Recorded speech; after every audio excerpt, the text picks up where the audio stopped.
What is going on, everybody? Welcome into another edition of Nostalgia Mania, episode 39, your podcast or video cast, whichever way you like to indulge the show. We are reliving the games, movies, toys, and memories that define the golden age of the 80s, 90s, and early 2000s. I am your host, the real Josh Elliott, and I'm here alone this week. Bryan J, baby, the usual co-host for Nostalgia Mania, was on vacation last week and had an impromptu trip up north and is still out of office, out of commission, as we say. And so he will not be joining me tonight on this episode 39, where we're going to kind of dive into, I guess, a classic movie. I wouldn't say one of my absolute favorites, but it's definitely a classic movie from the 90s. And that's Problem Child. You can see it here down below. It's a chaotic comedy classic. And this month, this July, we are celebrating 35 years of Problem Child because it was released in July of 1990. We're going to break down Junior's wild antics, behind the scenes stats from the cast and crew, talk a little bit more about the comedy that turned into a family hit that almost wasn't. Critics absolutely despised Problem Child, but it was so popular in the theaters that it prompted a sequel. And that's what we're going to talk about today. Problem Child 1 specifically, but we'll kind of touch on the second one as well. Appreciate everybody for tuning in. Again, this is episode 39. And I'm going to try to get this chat overlay on the screen, and they moved it. They put a new chat overlay feature here on our streaming platform, and I'm not finding it for some reason. So anyway, we'll just we'll do the chat as normal. There it is. Show comments on stage. Got it. Act like I've done this before. Man, so we're back, man. This is the first live show since pre-4th of July. We had last week we had a pre-recorded episode on board games. Appreciate everybody for tuning in and listening to that. That's available on all podcast platforms. Go check us out if you do not already follow us on the podcast. We got episodes on Spotify, Apple Podcast, Stitcher, Castbox, all those good stuff. So appreciate the follow on those platforms. We're also live each and every Tuesday night, as we are right here, right now, on YouTube and Facebook at JSE Studios. And occasionally, when we get to our wrestling topics, we're going to go live on the I-70 Hot Tag, which covers professional wrestling. So that's going to be a once-a-month live stream as well. We've also got Instagram, TikTok, X, Twitch. You can see most of those platforms at JSE Studios 816 or on Twitch at The Real Josh Elliott. We're actually live on Twitch as well every week. The Real Josh Elliott. We are live right now on Twitch. So appreciate any Twitch viewers that are over there. Give us a shout out in the comments. We'll get you shown up on screen. So again, last week's episode, we talked about board games. We're here talking Problem Child this week. So appreciate T. Lewis Sicko. Is that Autumn? Appreciate you. I think that's Autumn, if I'm not mistaken. Yes, it's Autumn. Appreciate. Got a Twitch viewer. I like it. We don't usually get Twitch viewers on the show. So we're talking Problem Child, as we said at the top of the show. Let's jump into this. So it's going to be probably a little bit shorter of a show than we normally do because it's a single show, single host. I won't have much to go back and forth with Bryan, but I didn't want to skip a week. We've never skipped a week since starting in Nostalgia Mania, so we wanted to keep things going and rolling, and so we decided to keep this going. So a summary for those that have never seen Problem Child. So Ben and Flo are the two main characters. They struggle with fertility issues, so they decide to adopt a child to complete their family. They end up adopting Junior, a boy known for his endless troublemaking and chaotic antics to other human beings, whether mostly adults, but some children as well. Throughout the movie, Ben and Flo try to kind of integrate Junior into their lives, taking him on family outings, like camping, basketball games, baseball games. And through this entire movie, he leaves a trail of destruction wherever they go. Meanwhile, during the movie, Junior becomes fascinated with a serial killer called the Bowtie Killer, Martin Beck. Eventually, Martin kidnaps Junior, forcing Ben to rescue him. And in the end, Junior finally calls Ben Dad, marking the real moment of connection between them. So a movie that was built on chaos and destruction kind of ends with a good sentimental ending and a happy ending. So for those of you who have not seen Problem Child, this was released in 1990, July, 35 years ago, with a budget of $10 million. The opening weekend, it made around $10.4 million in just the first weekend. Made up its budget in the very first 3 days. Phenomenal opening weekend. $53 million total. Now, like I said at the top of the show, critics tore this movie up. Was not highly rated by critics. They didn't like it. But audiences did. And kind of spells what they were wanting back in the 90s. And there's those commercials, those quick-witted commercials showing what the movie was about, kind of helped promote the movie. And it did very, very well. Like I said, for a total of $53 million total domestic is what this movie made. So 5 times its budget. It's crazy. It's wild. So, I don't remember the first time watching Problem Child. I know that I watched it, many times as a kid, and going back and kind of rewatching it as an adult. It's the first time I'd seen it in years. I probably since the 90s, and it didn't disappoint. Still holds up, still great. Love seeing John Ritter. I'm a huge John Ritter fan. From obviously Three's Company, Stephen King's It, the original It.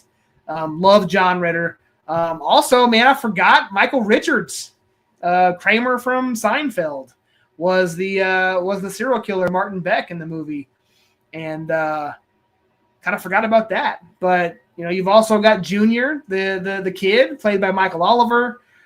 This was kind of his breakout child star. His role in movies was here. Amy Asback played Flo. Jack Warden was Big Ben Healy, the Ben's father, the grandpa figure. And also Gilbert Gottfried was Igor Peabody. So the cast was pretty rocking back then. So, but like I said, I don't remember the first time I watched it. I don't remember specifically any moments from my childhood, but I do remember watching this a couple times just over the course of the 90s and really enjoying it. And also watching the second one as well. But I think I watched the original more so than the first, or than the second, I'm sorry. So like we'll do every other movie review, I guess this is considered a review, rundown. We will try to go scene by scene and kind of break down the movie one by one and kind of go from there. So the movie kind of starts out very similar to the movie we watched, The Blues Brothers, about a month ago. Has an orphanage scene. This movie starts off in an orphanage. You can see Junior kind of bouncing around to different places and being quote unquote rejected by different families due to his tricks and jokes that he plays on, setting things on fire and all that good stuff. But he's basically rejected by every family that he has been adopted by so far. So unfortunately. And then eventually he is put into to an orphanage with a bunch of nuns that got fed up with Junior. After you see a nun swinging on a rope that Junior tied up outside of the window, she's swinging on a rope. He dumps over a bucket of water, and the nun slips and falls. He throws a piece of food on the ceiling, and the nun walks up, and it falls on her head. So a lot of things happening that makes him the problem child, so to speak, in this orphanage. Appreciate Hunter Dillon for joining in. Done watching a mini 90s Jeopardy marathon talking about Nostalgia Mania. I'm doing well, sir. Hopefully you're doing good as well. Hopefully you have a great 4th of July and you have all your fingers still. Didn't blow them up. We do. We had a great time. The kids enjoyed it. We got a lot of small fireworks and such, and they shot them off this past weekend. So it was fun times. But yeah, that's kind of where we're at. That kind of sets up Junior. That's how we meet Junior, is all the wild pranks that he does to other people, and sometimes deservingly so. These nuns were not nice. These nuns, watching it now as an adult, I'm like, man, these nuns are. I mean, granted, Junior's not the greatest child of all time, but you can treat the child a little bit nicer than what they were doing. And Junior was kind of just getting a little bit of payback. So, well, good. Showing Hunter still got all his digits. I like it. So the next scene, we kind of meet Ben and Flo, and we kind of find out they've been trying to have children, and it's just not working for them. They're going through what they call infertility, which is very hits home for me. That's something, that me and my wife went through.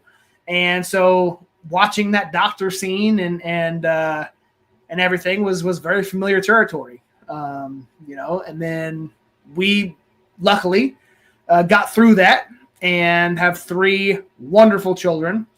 And, but unfortunately in this movie, that's a no-go. They are in a percentage of people that it's just, they are not fertile. They are not having children. And the doctor's like, it is what it is. That's just not, unfortunately, you're not going to have kids. So throughout the next, couple minutes of the movie, Ben, John Ritter, tries to convince her to adopt. And originally she kept saying, no, because it's not going to be our kid. It's going to be weird. I don't want to adopt. I'm just not going to have children. So throughout the next couple minutes, we see, different families from the neighborhood having parties, having birthday parties, having different things that involve the kids. And so that kind of loosens up Flo. And Ben finally talks her into adopting a kid and says, hey, I really want a kid. I really want a baby, a child. Can you sign on board here and let's do it? I mean, hey, you can take the new baby, the new kid to parties and kind of, use that as a bargaining chip. And finally she says, you know what? That's a good idea. I can go to parties if I have a kid. So they agree. But it was a wild adoption meeting. They go in to meet Igor Peabody, which, as we already said, Gilbert Gottfried, comedy legend, funny actor. He has to do the honors of pitching Junior to Ben and Flo. Now he already talked to the nuns, and the nun says, you get Junior out of here or you got to find new nuns. So this is where Ben and Flo meet Igor. And Igor basically says, hey, I know you want a baby, but do you really want a baby? They stay up all night. They poopy diapers. And Flo, being kind of the egotistical, self-centered woman that she is, you know what? I can bypass that baby stuff and go straight to the fun stuff, as she says. And they agree to a 7-year-old. And the 7-year-old is none other than Junior. And they show a picture and they say, oh man, he is cute. We're gonna adopt him. They go pick him up. They throw a big party at the orphanage, balloons coming out of the orphanage, the windows. Everybody's cheering because everybody is ready for Junior to leave. So Junior is now a Healy. Junior Healy. Anybody who was a fan of the early 2000s era Hollywood Squares know that Gilbert Gottfried was a legend. Yes. You Fool episode cements it. I loved Hollywood Squares, man. Me and my grandma watched the Game Show Network all the time, man. Hollywood Squares was one of them. We watched Match Game. We watched, God, there were so many of them. Lingo, the whole bit. I'm drawing a blank at the moment, but yeah, it was a huge deal to go over there and watch the Game Show Network. Hollywood Squares was one of them. There was another Hollywood game. God, I'm drawing a blank on which one it was. I'll have to get with you after the episode. It was more like a similar to Hollywood Squares, but it was a little bit different. But anyway, nonetheless, back to Problem Child. They bring Junior home. They're taking pictures outside of the house, and they're happy. They're loving him. He's obviously thinking it's kind of strange because it's a brand new family, and it's probably his 10th or 15th family that he's been taken home with. And they introduce him to his bedroom, which is full of clowns, which he absolutely hates. They go meet Grandpa Healy, who is Ben's father, who comes up the stairs, basically saying, you made a big mistake. Why did you adopt? Take that kid back. This is a big mistake. He's terrible. He hasn't even met the kid yet. But Junior's hearing this as he's coming up the stairs. So again, something that is prompting his chaos really isn't his fault. He's hearing this and reacting to the negative that the adults are pushing down onto him. So when they finally open up the door, the clown room, this bedroom is on fire. Junior has set his bedroom on fire, and that's how Grandpa meets him. Calls him the devil. So that's the devil child. Junior throws a cat at Grandpa Healy, which causes him to fall down the stairs and be taken to the hospital. So that's all within the first 10 minutes of being home after being adopted. So, but I wanted to point this out. I know I haven't really got much into this, but if you guys have ever seen Problem Child, you know who Flo is, Amy Asbeck, and how terrible a character she is. So I've got a list here that I kind of wrote down, and I'm going to run through to explain why Flo is 100% the worst character in the movie, by far worse than Martin Beck, the serial killer in the movie, and might be one of the worst characters in 90s comedy movies. I don't know. She only wants Junior for status. She doesn't genuinely want to be a mother. She only adopted Junior to look good in the community and to be the perfect suburban wife. Number 2, she has no patience or empathy. Basically, from the moment Junior arrives, zero compassion for the trauma that he's been through and his behavior issues. Immediately calls Junior a demon seed and treats him like a burden. Like, no love, no care, no nothing. She blames Ben for everything, her husband. Constantly blaming Ben for everything Junior does, never taking responsibility. Self-absorbed and greedy is number 4. Obsessed with money, status, image, even when she gets kidnapped later in the movie, which we'll talk about, she's more worried about her ruined dinner party and social standing than she is her family or Junior, who got kidnapped as well. Like, all she cares about is what people think of her. Terrible human being. Didn't even want to adopt. It's not a huge fan of Flo Healy in this movie. So, moving on, Junior gets invited. I guess not really invited. He gets force-vited, I guess is what you can call it, to a little girl's birthday party across the street. And Junior's not accepted.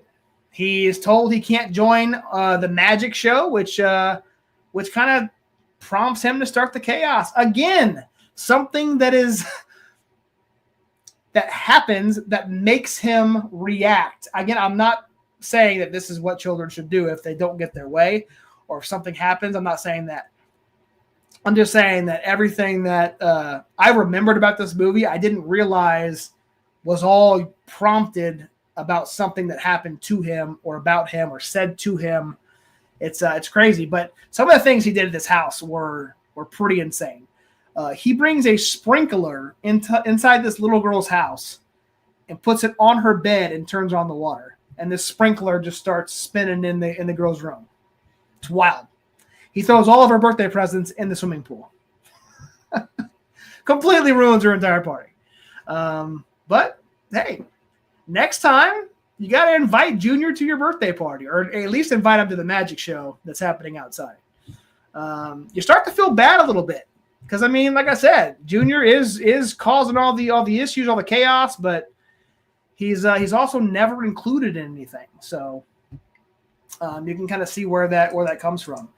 There's a little league game that happens. And I kind of wanted to point this out, too, because, if anybody has seen any of my content, if you guys follow me on TikTok at The Real Josh Elliott, I have a lot of Pepsi stuff right over here, if you guys can see. An entire shelf of nothing but Pepsi.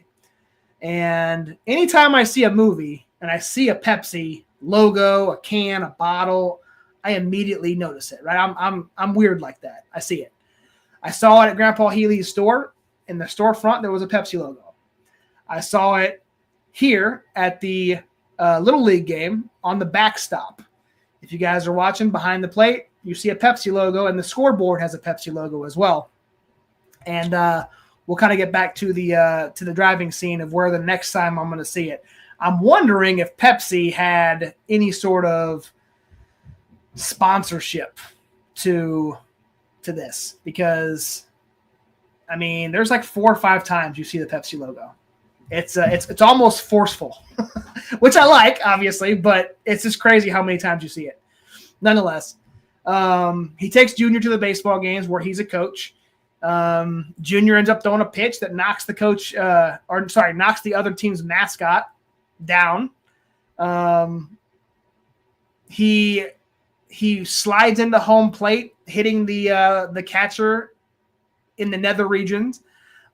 This is all kind of delighting Ben, because the other team is kind of bullying Ben, and now Junior is giving it back to them, right? And kind of bullying them back for Ben, because Ben didn't want to go back and say anything negative. He's a nice guy, but Junior's kind of doing that for him. So it's kind of a funny scene there. So whenever we meet up, there'll be a Pepsi Zero Sugar with your name on it. My man. Before we get on, the next one is going to be camping, which is a kind of a crazy scene here.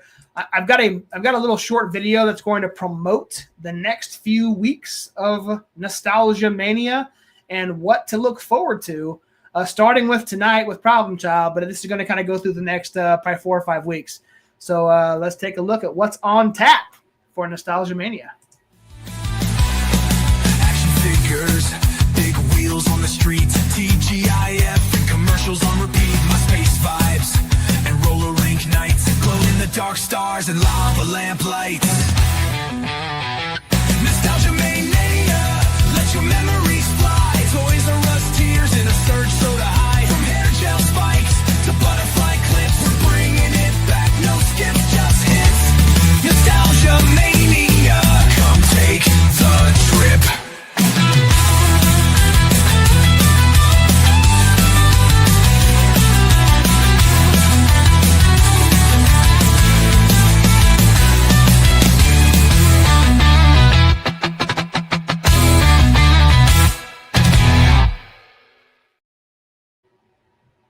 got some fun episodes planned. Next week, we got Double Dragon, one of my all-time favorite arcade games.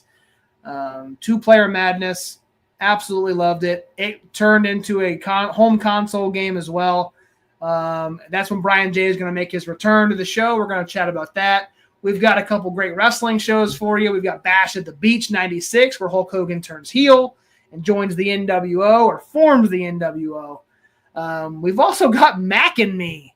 If anybody has seen Mac and Me, it is a atrocious, god-awful movie, but it is going to make for a fantastic podcast episode. And I'm going to make Bryan J watch it if he has not, because I've watched it many times. My grandma had me watch it 3, 4, 5 times as a kid, even more than that. It's an E.T. knockoff, and talked about Pepsi being the ad placement of Problem Child. Coca-Cola and McDonald's gets a lot of ad placement in Mac and Me. So be on the lookout for that. That's coming in August. So lots of fun stuff coming up, guys. Appreciate everybody for tuning in here. But let's kind of get back to Problem Child. We're getting kind of probably toward the center, a little past the midpoint of the movie now. Junior's causing all sorts of havoc in the Healy family. We get done with baseball, and Ben decides, you know what? Maybe he's just not into sports. Maybe we go on a camping trip with him. So Junior and Ben go on the camping trip. What bad can happen from a camping trip? Well, Junior could go find a grizzly bear and lure the bear onto the campground. That's the plan for Junior. But before that happens, one of Ben's buddies and another father from another child on the show or at the campground tells Ben that he is going to dress up into a bear costume and scare all the kids. Well, little did Ben know that Junior is going to lure a real bear into the campsite. So when the bear gets there, Ben thinks it's his friend dressed up. He gets thrown around by a bear. Thankfully, movie madness, did not get injured, but did get thrown across the campsite. And then the bear leaves without doing any harm. And then his friend comes out in the bear costume. Ben has a frying pan and smacks the bear on the head, which we thought was the bear, or he thought was the bear, but it was really his friend. Complete and absolute chaos. Everyone's screaming. Everyone's afraid. He just hurt his friend. He looks up in the tree and he sees Junior on a tree limb laughing as he caused the chaos. So it's at this point that Ben is realizing that this is a major problem child. We need to back out. We're done. This is too much. And he decides that it's time to return Junior to the orphanage. He's done. He doesn't want the problem child anymore. He takes him in the car back to Igor Peabody, and Igor tells them that every other family, which I believe it said it was 10, has disregarded and returned Junior. And that kind of hit home and hit hard to Ben, saying, wait a minute. Every other family has returned. He had no idea this had been ongoing. He has been rejected by 10 other families. And it's at this point that Ben said, you know what? I'm going to love Junior. I'm going to change that for him and make him have a better life. And that's kind of what happened. So he ends up taking Junior home just before Junior steals the car and takes Ben on a hayride through the city because Junior thinks he's going back to the orphanage, and instead takes off with Ben's car. But yeah, the bonding starts at this point. Ben starts to bond with Junior a little bit more than he was. They start doing a little bit, they play baseball again. They go back out to the fields, and you can see that the baseball players and the coaches were making fun of Ben, and this was making Junior mad. and said, you know what, that's not cool. He's not a dork. He's not goofy, whatever. That's my dad, right? He didn't say that yet, but you're not going to make fun of Ben. This guy likes me. He's taking care of me for some reason, and I'm going to retaliate for him. Shortly after, he's finally visited by Martin Beck, a.k.a. the Bowtie Killer, which is played by Michael Richards. Those of you who do not know Michael Richards, I know you know them or know him. He is Kramer from Seinfeld. I totally forgot he played in this movie. He shows up at the Healy door finally after, throughout the movie, Junior had been writing him letters saying how much he idolizes him. And so that's why Junior wears the bow tie, is because the Bowtie Killer wears a bow tie. He escapes prison and finds Junior. Michael Beck comes into the house and poses as Junior's uncle. Flo immediately lets him in. Another reason why Flo is a terrible human being and the worst character in the movie is because Martin kisses Flo, and Flo allows it and continues to kiss him with Ben and Junior in the other room. So she's a terrible human. Not a fan. Not a fan. So eventually, absolutely love Seinfeld. Yes, agreed. I'm a huge Seinfeld fan. I want to go back and watch that entire series from start to finish. I've never done that. So that's something needs to happen. But nonetheless, Martin Beck, being the real bad guy that he is, he ends up kidnapping Junior and Flo, throws Flo into the back seat, and gets so annoyed by her that he throws her into the trunk, throws her into a suitcase actually, and then throws her in the trunk because he's tired of hearing from her. And they take off downtown, and that kind of prompts Ben, who was at the point of giving up at this point, to jump into dad mode and go save Junior. So he chases down Beck. And in this chase scene, he finally finds him crashes into a circus. They climb up onto a high ladder and swinging act, and they end up in the cars, and they're chasing him in a car.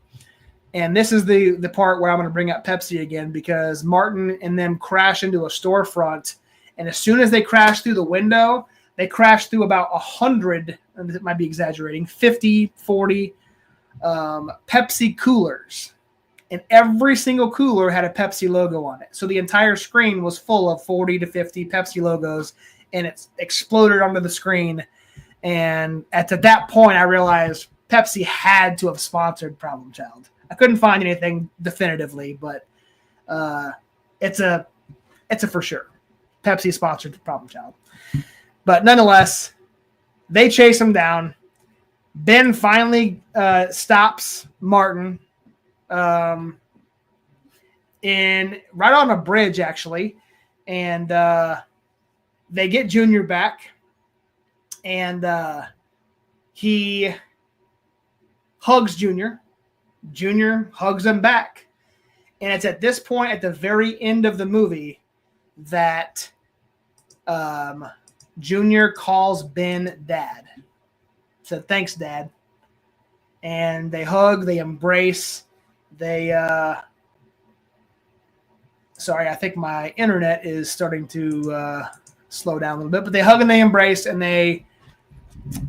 that's how the movie ends.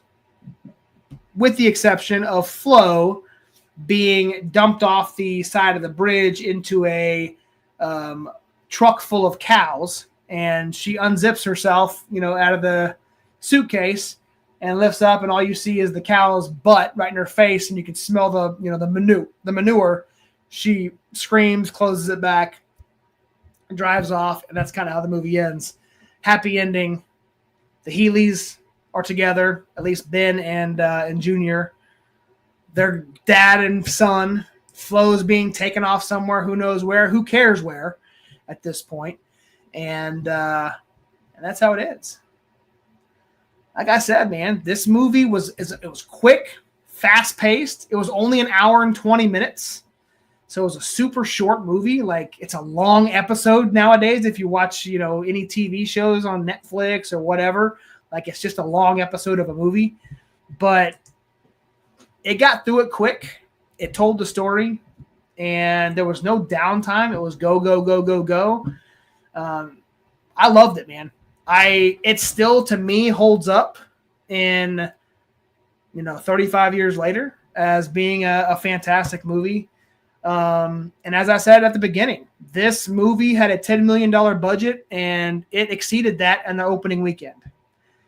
And it 5 times the budget total domestic. I mean, $53 million is nothing to bat an eye about. And that right there alone sparked the quick turnaround of Problem Child 2. So I'm not going to get into that because I did not rewatch that. I don't remember that very much, but we had a Problem Child 2. Yes, Hunter Dillon. Critics absolutely hated it. They bashed it. I mean, it's got low ratings from critics that watched it, and this that audiences told a different story.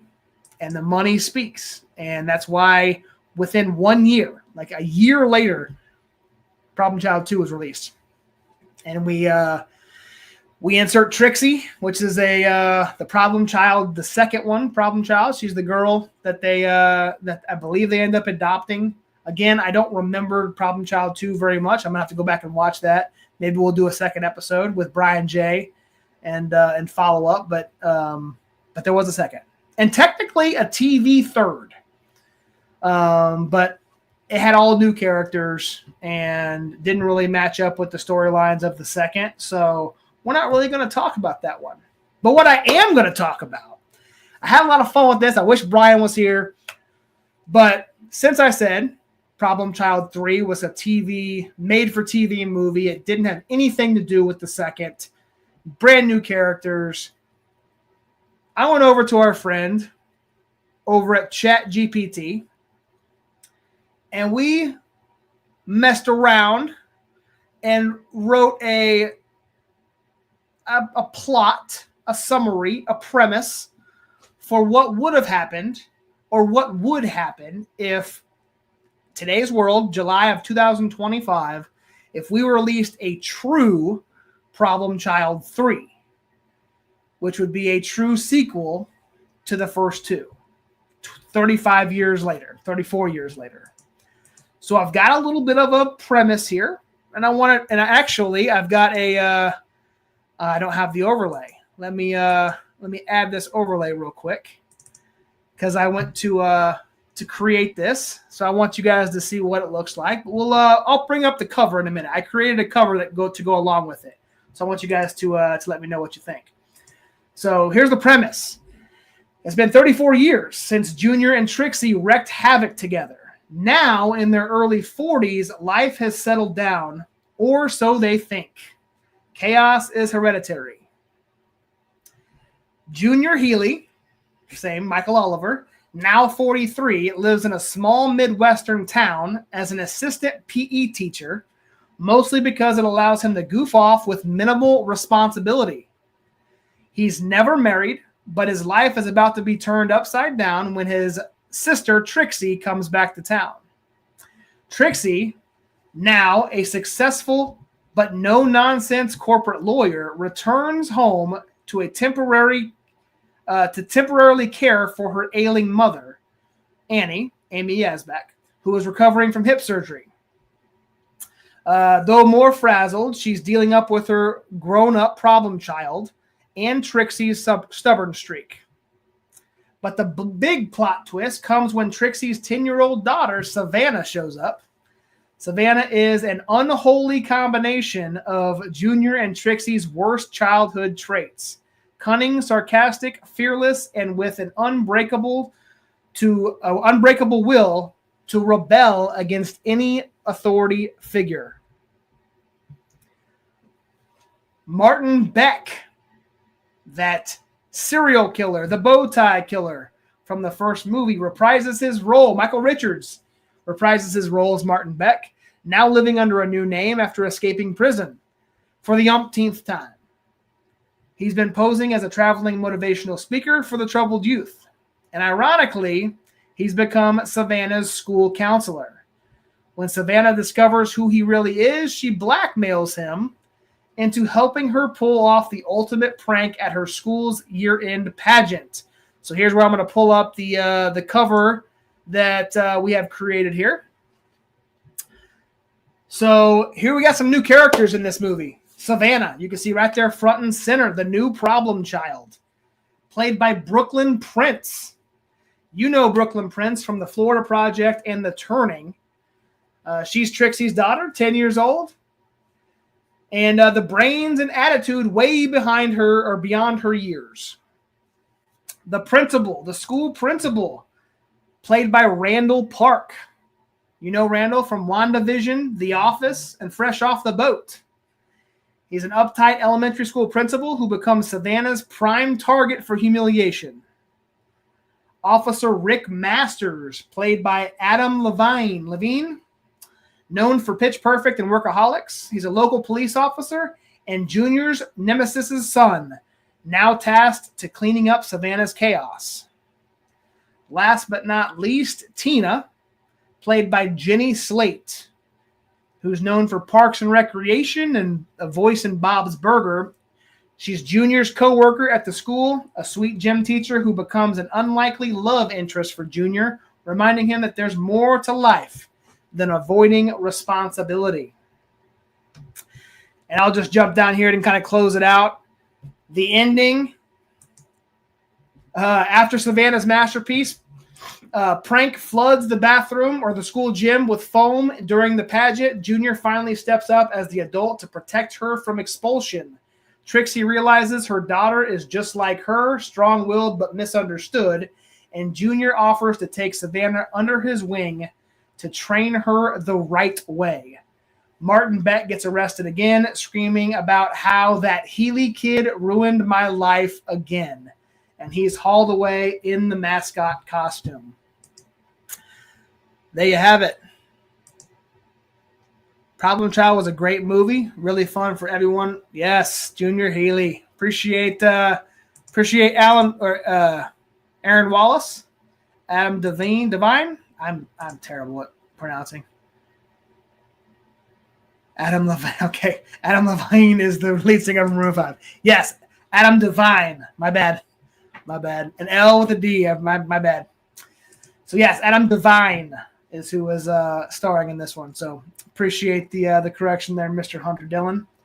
So what I was going to do before we closed out with Bryan is we're going to start doing a nostalgia score for everything that we start covering, whether it be a movie, a video game, a wrestling show, a whatever, a blockbuster, whatever we're covering, we're going to do a nostalgia rating. I don't have a graphic up to show you kind of what those ratings are, but it's going to be on a scale from 0 to 10, right? So like 0 would be zero nostalgia. We have no memory or connection of it, right? 1 to 2, minimal nostalgia. 3 to 4, light nostalgia. If you're right there in the middle, you know, that's some memories, but it didn't impact you very much. 7 to 8, high nostalgia. 9 is extreme. And we're going to call number 10 Nostalgia Mania, of course, being an all-time classic that defined your childhood. So I'll do that today because this is the first time we're going to do it. Problem Child, to me, I'm going to put this into the 5 to 6 range, probably a medium nostalgia for me.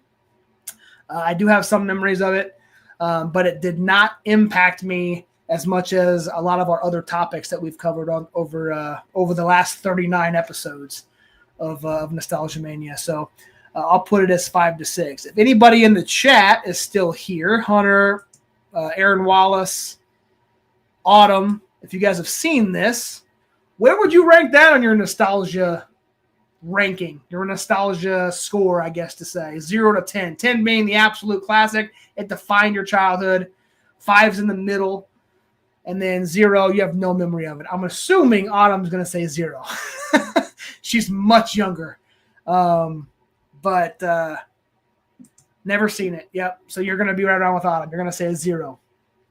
It's a 1990s classic, man. It's fun.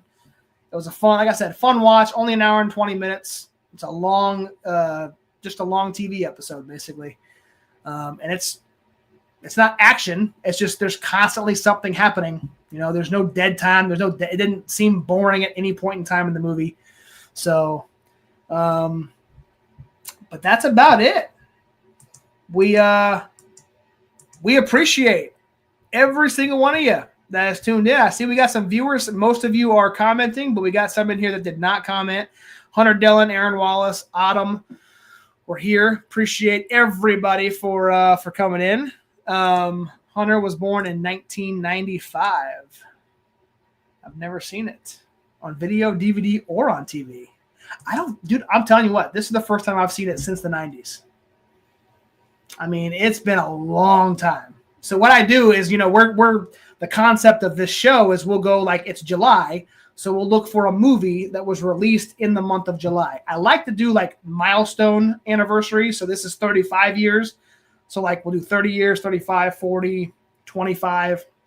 That's what I like to do. We're doing National Lampoon's Vacation, which isn't a milestone, but it was released in July as well. 1983 to be exact. That was before I was born. But Bryan J is a little bit older than me. He's born in the mid to late 70s, so he wanted to do National Lampoon's Vacation, which is a classic movie. You know, I love it. It's going to be fun to go back and revisit that. I like Christmas Vacation as my favorite National Lampoon movie, but it'll be fun to go back and watch the original. But anyway, the concept is to just do a movie, a video game, a wrestling show, something that happened in the month that we're in. Hence why we're doing Bash at the Beach.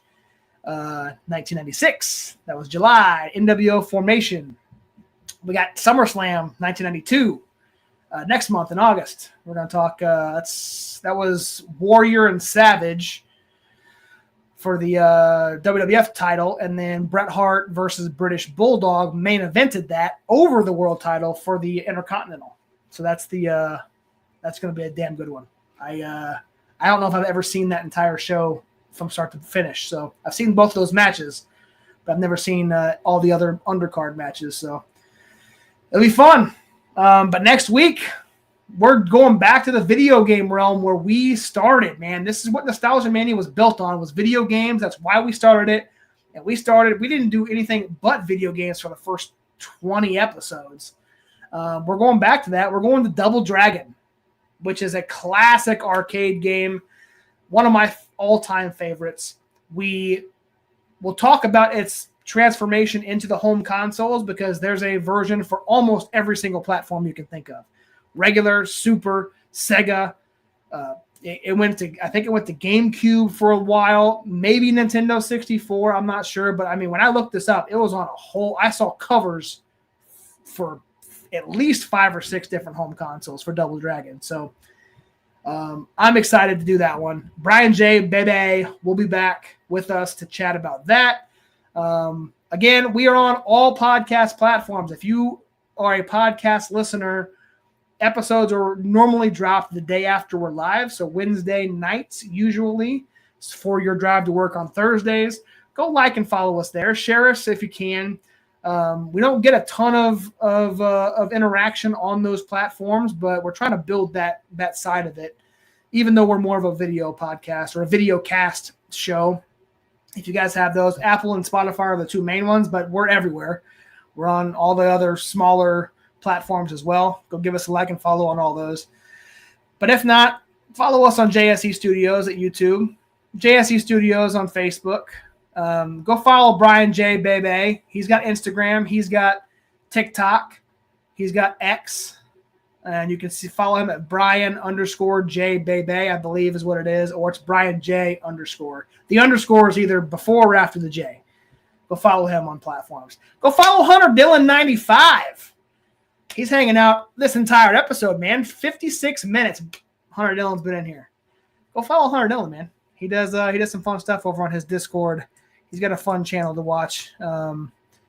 Yes, vodcast, potato, same thing. Yep. Appreciate everybody, guys. This is episode 39. Next week we're episode 40, dude. We're getting so close to the 1 year anniversary. This has gone so fast. I cannot believe we're 12, 13 episodes away from the 1 year anniversary episode of Nostalgia Mania. I felt like it took twice as long to get there for the I-70 hot tag, but here we are. And I've been talking by myself for almost an hour. I think every other episode I've been by myself, I've only gone 30 minutes. So it helps when I got somebody interacting with me in the chat. So appreciate Hunter for doing that. All right, I'm closing out. I'm jabbering now. So I am your host, the real Josh Elliott. My co-host Bryan J. Bebe will be back next week. We're covering Double Dragon, and as always, each and every week. Let's get nostalgic.